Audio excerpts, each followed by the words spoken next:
Very good morning students. Our next topic of discussion is header files. जब भी हम programme को create करते हैं तो सबसे पहले हम हेडर फाइल्स को इंक्लूड करते हैं. बेसिकली हेडर फाइल्स क्या करते हैं, ये हेल्प करता है हमें so that we can use its function in our program. जैसे अगर मैंने यहाँ पर एक हेडर फाइल लिखी है stdio.h, तो ये हेडर फाइल को अगर हम इंक्लूड कर देते हैं फाइल में with the help of hash include which is an pre processor directive, तो हम इसके फंक्शंस को प्रोग्राम में यूज़ कर सकते हैं. Basically stdio.h means standard input output. ठीक है, बेसिकली स्टैंडर्ड इनपुट आउटपुट हमारे पास एक हेडर फाइल है which performs input output operation such as printf scanf. मतलब इनपुट आउटपुट ऑपरेशन को इंक्लूड परफॉर्म करने में हेल्प करता है. स्कैनफ हमें पता है, हमने डिस्कस करा, इट इज़ एन इनपुट, और ये क्या है, आउटपुट फंक्शन. ठीक है, नेक्स्ट हमारे पास हेडर फाइल आती है math.h.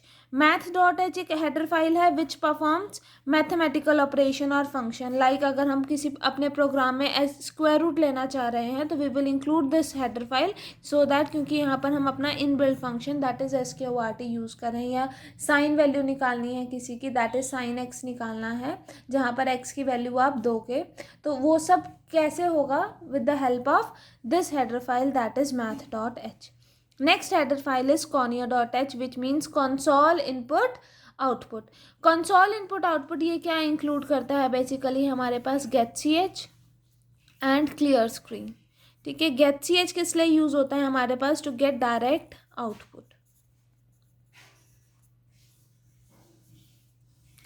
क्लियर स्क्रीन हम किस लिए यूज़ करते हैं प्रोग्राम में, सो दैट जब आप अपना प्रोग्राम क्रिएट कर देते हो, कंपाइल एंड रन भी कर देते हो, तो जब आउटपुट स्क्रीन आती है तो उस पर आपके पास सिर्फ आपके प्रोग्राम की ही आउटपुट शो हो, कोई और आउटपुट शो ना हो, तो इसलिए हम क्लियर स्क्रीन का यूज़ करते हैं. getch basically to get direct output. जैसे कि आपने प्रोग्राम रन करा, ठीक है, रन करने के बाद जैसे आपके पास आउटपुट डायरेक्ट नहीं आई, तो अगर आपके पास आउटपुट डायरेक्ट नहीं आती है तो you use the key Alt+F5. इसका यूज़ ना करना पड़े हमें, इसलिए हम क्या करते हैं, getch अप्लाई करते हैं so that we can get the direct output. Now let us see. Here hash include directive is a preprocessor directive which is used to include the file like stdio.h, math.h, conio.h, string.h. ये वाली string.h वाली file हम कब use करेंगे, जब भी हमें reverse of a string करना हो. लेट इट भी मेरे पास ये है हेलो वर्ड, मेरे को प्रोग्राम दे रखा है that we have to reverse the string, reverse करना है स्ट्रिंग को, तो तब हम ये वाली हेडर फाइल का यूज़ करेंगे. ठीक है, next is stdio.h. It is an header file which performs input-output operations such as printf, scanf, etc. math.h basically क्या है, हमारे पास एक हेडर फाइल है जो कि परफॉर्म करती है मैथमेटिकल ऑपरेशन फंक्शन, जैसे साइन फंक्शन हो गया, स्क्वायर रूट लेना है, and so on, exponential function. conio.h is a header file which contain clear screen, getch. string.h basically हमारे पास एक हेडर फाइल है जो कि कंटेन करेगी स्ट्रिंग्स को, जो भी हमारे प्रोग्राम में यूज़ हो रहा होगा. अगर मैथमेटिकल फंक्शन यूज़ नहीं हो रहा है तो we can avoid using this header file in our program. stdio.h तो यूज़ होती ही होती है क्योंकि इसमें printf scanf है. printf scanf तो इनपुट आउटपुट स्टेटमेंट है, तो इनके बिना तो प्रोग्राम रन होता ही नहीं है. बाकी जो आपके पास हेडर फाइल्स हैं, इसमें आप अपनी नीड के अकॉर्डिंग हेडर फाइल्स का यूज़ कर सकते हो वाइल क्रिएटिंग योर प्रोग्राम. ठीक है, next is main function. Header files लिखने के बाद आप मेन फंक्शन लिखते हैं, that is like this main. कई बार आप वॉइड मेन भी लिख देते हैं.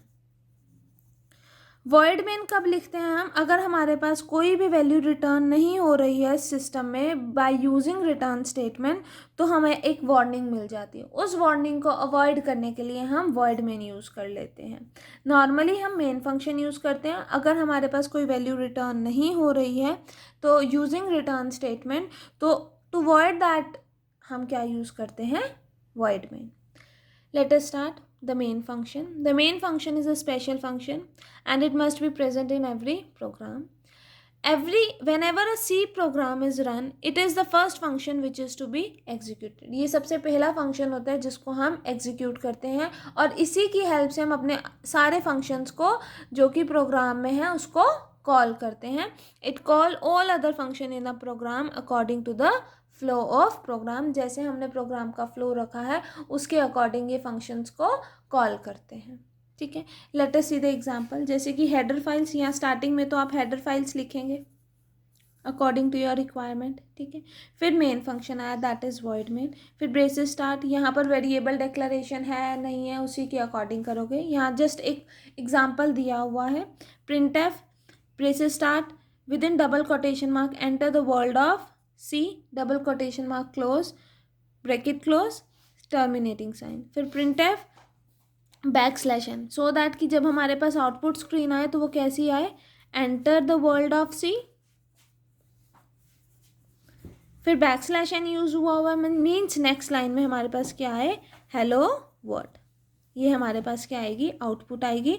यहाँ पर ये आपको जो यूज़ कर रखा है it prints hello world. Basically ये कमेंट है which makes the program more readable. Just comment हम इसीलिए यूज़ करते हैं सो दैट कि हमारा प्रोग्राम और रीडेबल बन सके, और कोई इसका यूज़ नहीं है. Now let us see here. In this void is the return status that main function returns to the operating system. Main function can return any type, any data type. अगर हमें mention नहीं है कि कौन सा type return करना है तो वो by default int type consider करेगा. In case there is no values return to the system using return statement it results in warning. To avoid this we use void main. ठीक है students. Next हमारे पास आता है कि an overview of a basic C program. जब भी आप create करोगे प्रोग्राम को सबसे पहले क्या आएगा, header files. That is comment दे रखा है यहाँ पर प्री प्रोसेसर डायरेक्टिव. फिर main function that is void main ले लिया, that is start of main function. फिर ब्रेसेस स्टार्ट, यहाँ पर main start of main function हुआ. ठीक है, अब स्टेप क्या होता है, आप वेरिएबल डिक्लेयर करोगे, क्लियर स्क्रीन लिखोगे एंड ऑल. फिर उसके बाद set of statements basically I sorry. ठीक है, फिर लास्ट में क्या आएगा, आउटपुट स्टेटमेंट आएगी. Output statement that is print F statement.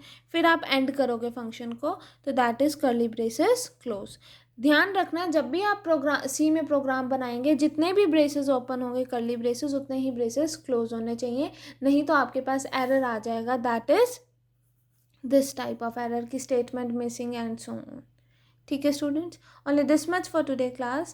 This completes your chapter number 3. next class में हम discuss करेंगे chapter 4. Thank you class.